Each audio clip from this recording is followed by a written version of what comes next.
Nós trouxemos para vocês conhecerem melhor uma personalidade polivalente, polimorfa, uma pessoa maravilhosa, que é o ministro José Gregori. Ministro, o senhor teve uma vida toda voltada para o benefício da nação, para universalização dos direitos humanos, para a realização concreta da justiça. As pessoas gostariam muito de que o senhor fizesse uma síntese aí da sua carreira, como é que começou esse seu talento, como é que começou a sua vocação para o bem. Bom, em primeiro lugar, o que é importante e a gente esquece é que eu sou um produto de um casal feliz, que vivia um caso de amor, de fidelidade e constituiu uma família numerosa e não só junto com as escolas que eu frequentei, na maioria públicas, me deu as noções básicas que a gente tem que receber em casa. E uma delas foi que a gente deveria encarar a vida como uma coisa passageira, não uma coisa definitiva. E aproveitá-la da melhor maneira, não só para abrir os próprios horizontes, do ponto de vista da cultura, num seu largo espectro de quadros, pinturas, música, poesia, literatura, escultura, mas também verificar em que medida a gente pode contribuir para que o próximo, seja familiar, seja amigo, ou seja mesmo um terceiro com quem a gente venha se relacionar, que medida esse proveito que a gente teve pessoal a gente pode distribuir. E isso nasceu em mim, na linha, essa minha concepção dos direitos humanos, como um instrumento que faz melhor do que outros, não o único, mas faz melhor que os outros, uma distribuição do que a gente consiga como enriquecimento da própria personalidade. Quer dizer, é uma das formas de não se ser egoísta, é a gente praticar os direitos humanos, porque ele só tem sentido quando ele se correlaciona com o semelhante, com alguém. Alguém que precisa, alguém que pede um conselho, alguém que precisa de uma companhia, alguém que precisa, às vezes, de uma crítica. E, em termos de Estado, é a forma do Estado estabelecer uma igualdade que não é compulsória, como dos regimes totalitários, de estabelecer um sentido de que um precisa do outro. Como eu costumo dizer, o Estado encarar a população sobre a qual ele tem a sua jurisdição como uma orquestra sinfônica, não como um solo individual, mas uma orquestra sinfônica com muitos instrumentos, um diferente do outro, mas que precisam coordenados por alguém que vai fazer a leitura da partitura, quer dizer, da lei, não é? Um sentido de harmonia e de melhorar o desempenho que qualquer um teria individualmente. Com essas noções básicas, a vida me reservou surpresas, mas também compensações.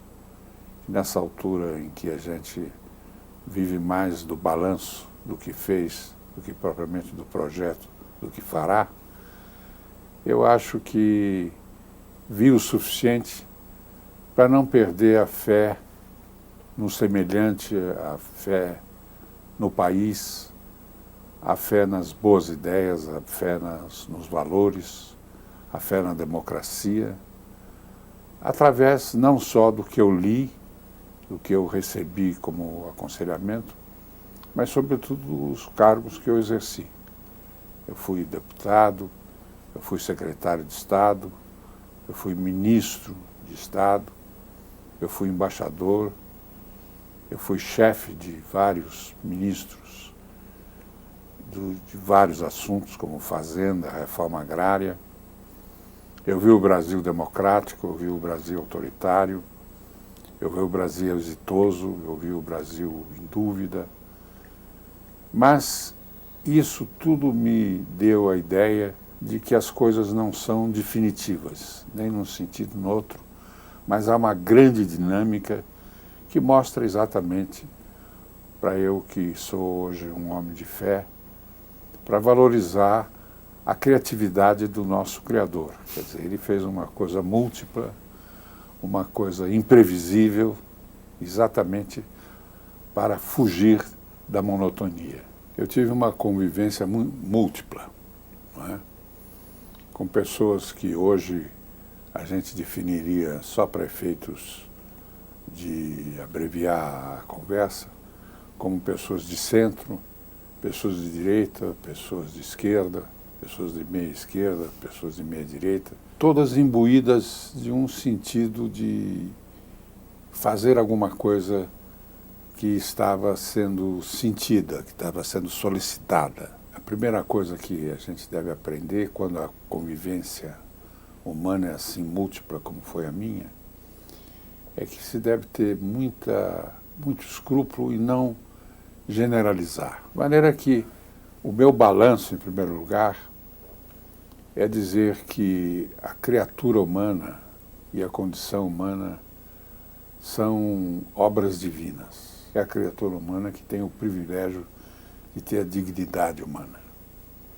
E sobre a dignidade humana, erguer toda um testemunho de convivência, de compreensão, de solidariedade, de sabedoria, de progresso, de toda essa minha convivência que eu confesso foi numerosa e múltipla, mas se você me permitir a oportunidade, eu não poderia esquecer a minha companheira, com quem eu tive a felicidade de viver 50 anos, a Maria Helena, que era uma mulher de muita bravura pessoal, de muita participação. A coisa mais difícil era ter que provar que ela não tinha curso superior, porque ninguém que a conhecia achava que ela não tinha feito faculdade. Tal desembaraço que ela tinha para desenvolver conversas em qualquer nível. E foi uma pessoa que acreditou no Brasil e realmente soube amparar a família e, amparando a família, amparar aqueles que bateram na nossa porta, que não foram poucos. Eu acho que com esse naipe, eu já me consideraria premiado, mas eu continuo convivendo com pessoas que realmente eu considero um privilégio na convivência. E, por obra do professor Nalini, eu fui parar na Academia Paulista de Letras. E toda semana eu tenho a oportunidade de conviver com 20, 30 pessoas com grande afinidade de ideias, com grande curiosidade intelectual, e não preciso dizer que o grande maestro desse grupo é o professor Nalini. O senhor fala ali nas nossas reuniões que é a casa mais democrática, não é? Porque nós temos os nossos pontos de vista, nós temos as nossas idiosincrasias, às vezes somos teimosos ou gostamos de ver as coisas com a nossa lente de aumento ou com o nosso monóculo redutor, mas ninguém briga, não é, ministro? Nós ali é um convívio muito saudável, não é? Eu hoje acho que é um dos espaços mais democráticos e humanistas e, ao mesmo tempo, pluralistas que existem em São Paulo e no Brasil. Porque os percursos de vida foram diferentes, as ideias são diferentes, a concepção de mundo varia e, no entretanto, se sentam em torno da mesma mesa, colocam assuntos que geralmente terminam por convergências, que cada um começa divergindo do outro, mas a partir de um determinado tempo começa a ver qual é o ponto de coincidência entre a sua ideia e a ideia do companheiro que, a princípio, ele estava contra. Mas, a propósito, na última sessão, o senhor falou daquele episódio, o senhor era um jovenzinho, e teve a oportunidade de se encontrar com Monteiro Lobato, né? Eu acho que eles vão gostar de ouvir. Como é que foi isso? Bom, em primeiro lugar, Monteiro Lobato é uma figura exponencial, porque foi um grande escritor, um grande homem de ação e um grande patriota. Queria que o Brasil, modernamente, utilizasse o que era indispensável para ser moderno na época, que era o petróleo. Depois o ferro, o aço, a maneira de fazê-lo, de concebê-lo, tudo isso interessava o homem que criou na literatura personagens imortais. De maneira que eu tinha, por volta de 15 anos, fui a uma livraria que eu sabia que o dono era Monteiro Lobato e fiquei vendo os livros a pretexto de esperar um momento em que ele devesse entrar na loja que era dele. E, de repente, entra uma pessoa muito baixinha, mas muito arrumada, muito elegante, com pestanas enormes que se confundiam com o cabelo já todo branco. E não fazia uma semana ou duas, eu tinha lido que no fim da ditadura de Vargas, ele tinha mandado prender muita gente, inclusive o Monteiro Lobato. E depois eu li que o Monteiro Lobato tinha saído da prisão. Então eu disse, bom, agora que ele vai entrar aqui na livraria, eu vou aproveitar para chegar perto dele e cumprimentar por ele ter readquirido a liberdade. Então cheguei lá e disse, olha, eu sou estudante do Colégio Roosevelt, que era um colégio público de São Paulo, e queria expressar a minha solidariedade, a mim e dos meus colegas, pelo fato do senhor ser preso. Ele olhou para mim, teve alguma dificuldade de colocar a mão no meu ombro, porque eu era bem mais alto do que ele. Disse, meu jovem, não sei porque fui preso e muito menos porque fui solto.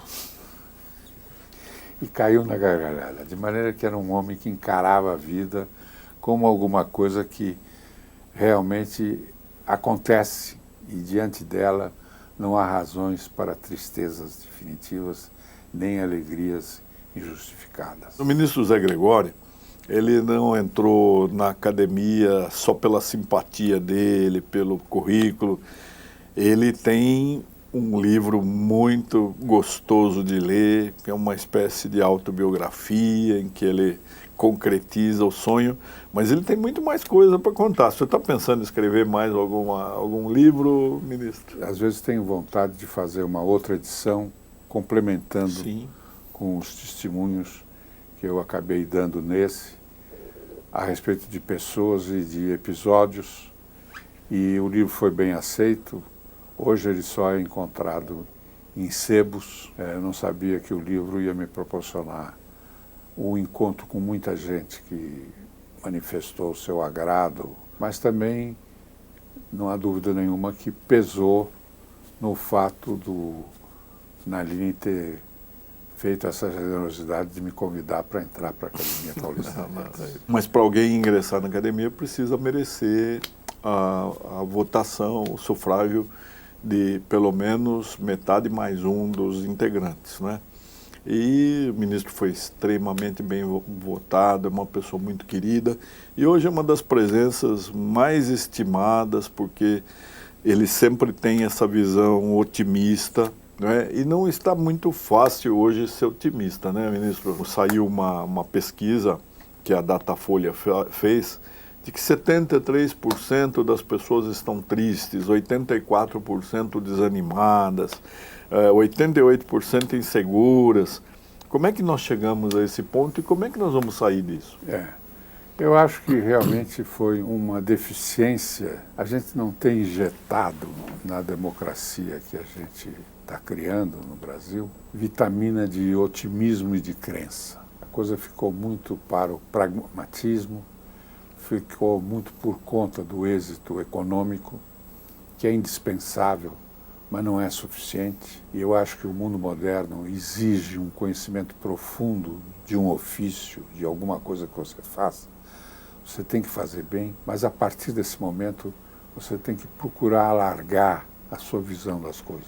A verdade é que eu acho que os líderes, em todos os setores, não só os políticos, houvesse essa preocupação de valorização da democracia e de explicação de quanto ela é importante. O ministro Zé Gregóri foi embaixador em Portugal e Portugal, nesta temporada, está vivenciando uma diáspora de brasileiros, né? Eu gostaria de que ele não só falasse como foi essa experiência e também o que ele acha dessa volta a Portugal. É um prêmio, esse que eu recebi, de não sendo da carreira diplomática, não tendo feito o Itamaraty, ter tido a oportunidade de representar o Brasil como embaixador plenipotenciário, porque realmente eles nos colonizaram. Nessa colonização, nem sempre os direitos humanos foram respeitados. Se a gente fizer a contabilidade, não é? No outro prato da balança, eles foram tão positivos para o Brasil. Eles nos trouxeram a noção de convivência, a noção de igualdade, a noção de que, afinal de contas, a língua é uma coisa a ser preservada, a poesia é uma coisa a ser cultivada, e também a crença de que, afinal de contas, o trabalho é a grande ferramenta para as pessoas chegarem aonde pretendem. Em Portugal, não se sente diferente de um português, e também acho que um português aqui na Avenida Paulista se sente tão paulistano quanto eu. Eu fiquei sabendo essa semana, ministro Zé Gregóri, que os Estados Unidos estão interessados na nossa sistemática de registro de imóveis, que é baseada num processo alemão, matricial. Isso tornaria a segurança jurídica norte-americana ainda mais tranquila, mais garantida. O Brasil também tem do que se orgulhar. Eu acho que não há dúvida que a existência desse sistema registral brasileiro mostra, em primeiro lugar, o quanto o Brasil se adiantou em muitos setores, muitos setores. E a verdade é que, antigamente, esse problema de registro, os cartórios que se incumbiam desse registro, era uma coisa que só os parentes de homens poderosos na política, ou apadrinhados por homens poderosos, é que podiam ambicionar. E hoje é preciso concurso. Sim, hoje está aberto, é democrático. Democráticos, e não são vitalícios, como eram no meu tempo de moço. De maneira que isso foi um progresso extraordinário do ponto de vista democrático. E está, conforme a lição de Nalini, consagrado na nossa Constituição, que está fazendo 30 anos. E mostra, portanto, a importância prática, concreta, da nossa democracia. Então, essa é uma parte da Orquestra Sinfônica que está funcionando muito bem e como prova concreta da democracia, do valor da Constituição, e fazendo uma coisa que é da modernidade, quer dizer, a pessoa tem o direito de ter um bem, geralmente adquirido, na maioria dos casos, por esforço próprio. Sim, sacrifício. Não é mais por ter sido neto de barão ou bisneto de visconde, mas é por ter trabalhado, suado a camisa. E tem que ter uma coisa que é humana, que não adianta a gente querer discutir porque é inata. É um sentido de segurança, que aquilo que tem, ele está garantido, isento de dúvidas, para não só o usufruto dele, que seria legítimo, mas, sobretudo, para passar adiante para os filhos e para os netos. Isso precisa ser uma coisa moderna, precisa ser uma coisa bem estruturada, bem organizada e ter os benefícios da técnica. E os registros que, naturalmente, foram heroicamente feitos manualmente, etc., hoje eu acho que estão tudo todos eletrônico. eletrônicos, e como eu estou vendo nesse estúdio, competitivo de qualquer outra atividade que se tenha no campo da tecnologia. Isso tudo refaz a confiança substantiva no Brasil.